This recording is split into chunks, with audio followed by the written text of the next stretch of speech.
Okay, so I'm gonna do my brows first. So, ang gagamitin ko is itong Detail Makeover na Makebrow.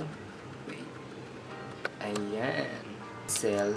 Then, gusto ko siya kasi manipis lang yung tip niya. So, ito yung gagamitin ko in the shade dark brown pala. And I'm gonna do my brows first bago ako mag-start sa ating eyes. Pero, hindi muna ako pa-foundation kasi medyo marami tayong gagamiting pigment sa eyes. So, I'm gonna do my brows na.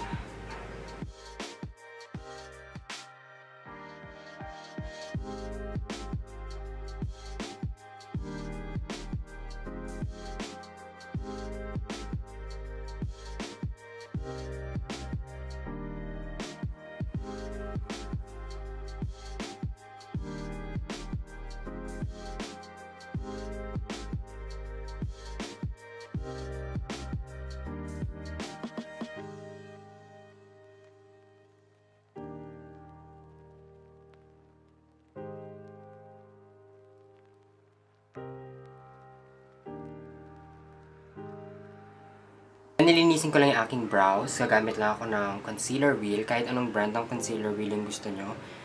Maglilinis lang ako ng aking kilay para medyo define yung ating brows.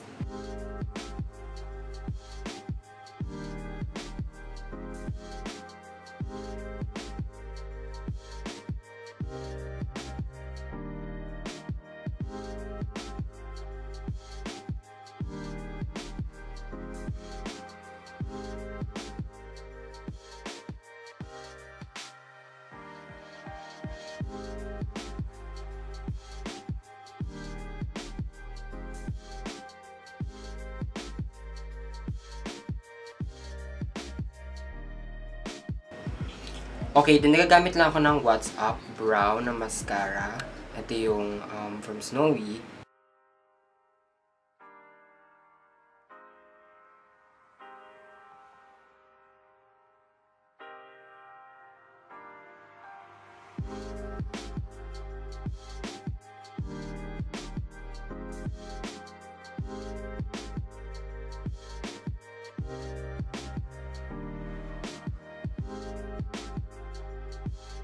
Okay, so since we're going to do a green, emerald green inspired makeup look, so maglalagay muna ako ng eyeshadow base.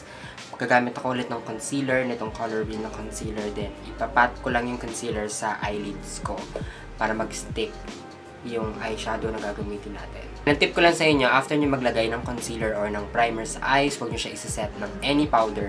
Mas maganda yung medyo tacky yung concealer para mas kumapit yung kulay. So, deadmahin nyo lang siya mga beshi. Hayaan nyo lang siya maging tacky.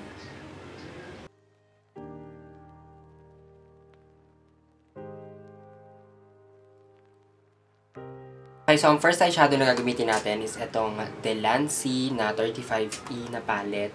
And ito, marami kang kulay na pagpipilian. Ayan. So, for the first eyeshadow, kukunin ko tong medyo bright green na to. Ito yung magiging transition color natin for this eye makeup look. So, ilalagay lang natin siya sa ating crease area.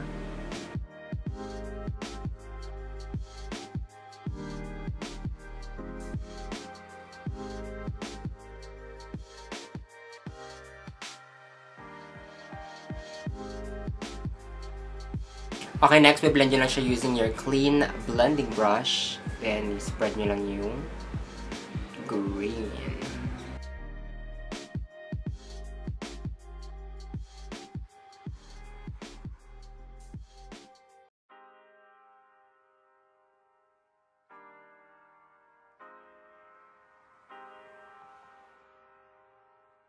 Next naman, for the Morphe 35B palette, I'm going to get this color right here. Yung may pagka parang moss green siya. Then, i-apply natin siya ulit. Papatong natin siya dun sa green para medyo magkaroon siya ng depth. Okay? So, papatong lang natin siya.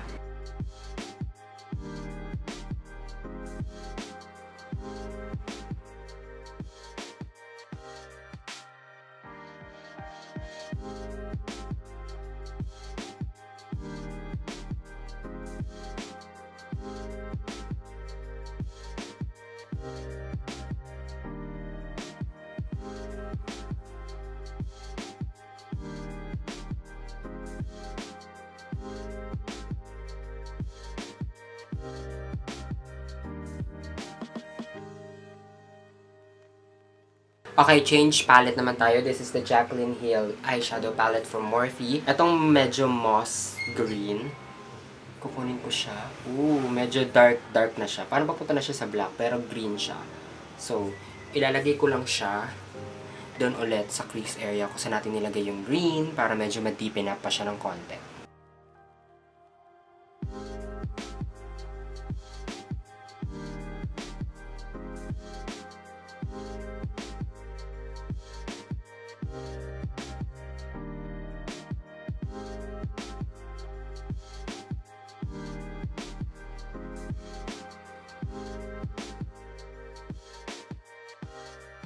Okay, so maglalagay naman ako ng ating halo effect sa center ng eyes natin. Kukuha lang ako ng concealer or kahit anong concealer na gusto nyo.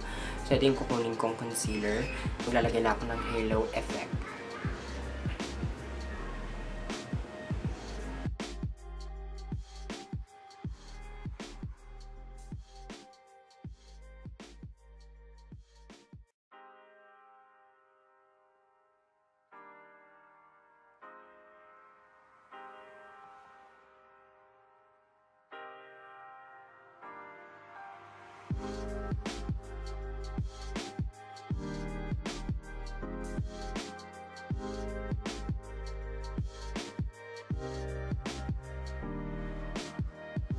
Okay, na babalik tayo dito sa palette yung 35E from Delanci. Kukunin ko tong shade na to ulit.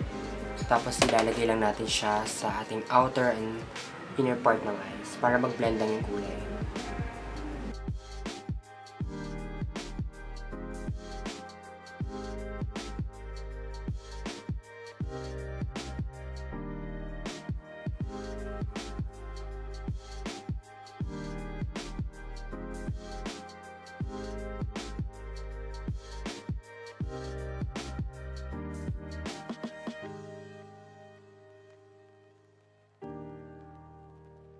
Alright, dito naman sa Delanci na 35E palette, kukunin ko tong medyo shining, shimmering, splendid na green or apple green or lime green.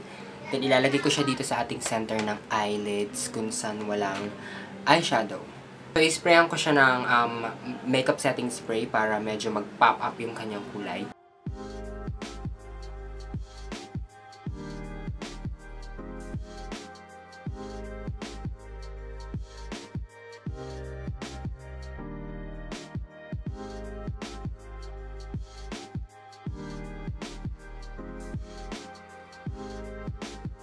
Okay, maglalagay muna ako ng liquid eyeliner. I'm going to use this DetailMakeover na matte liquid liner in the shade black.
Okay, so magko-contour ako ng face. Nagamit ako ng EB Advanced Contour and Highlight, Shade and Light palette. Tapos kukunin ko tong shade na to, yung nasa gitna. Linigay na rin pala ako ng foundation off camera para mag-focus na lang tayo sa eyes. And naglagay din ako ng mascara. I used the Fashion 21 Double Up Mascara.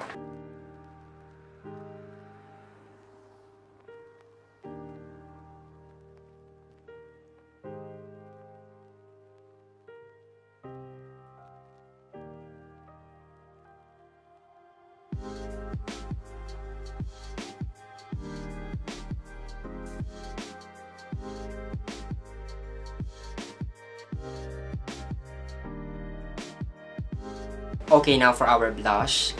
If you are wearing a green eyeshadow, mas maganda feeling ko kung medyo corally medyo orangey finish yung inyong blush. So, I'm going to use this Fresh Tomato from Careline. Then, maglalagay lang ako ng blush on.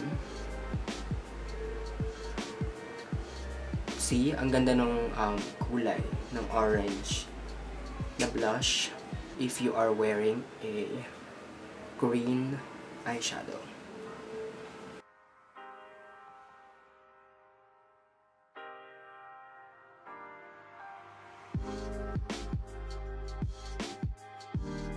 Now for our highlighter, I'm going to use this Ofra Nikkie Tutorials Glow Goals Highlighter.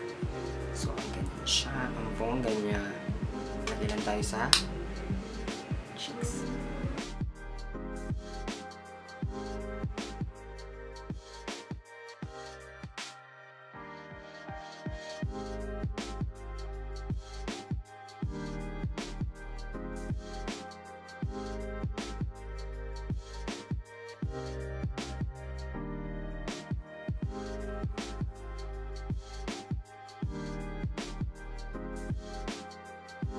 Now for my lipstick, I'm going to use this Colourette Cosmetics Velvetint in the shade Rose.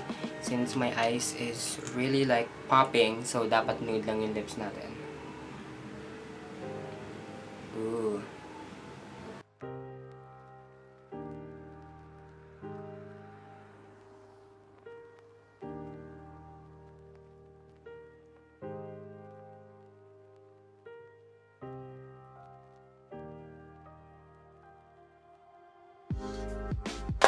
So, maglalagay lang ako ng lashes off camera, then I will be right back to you guys.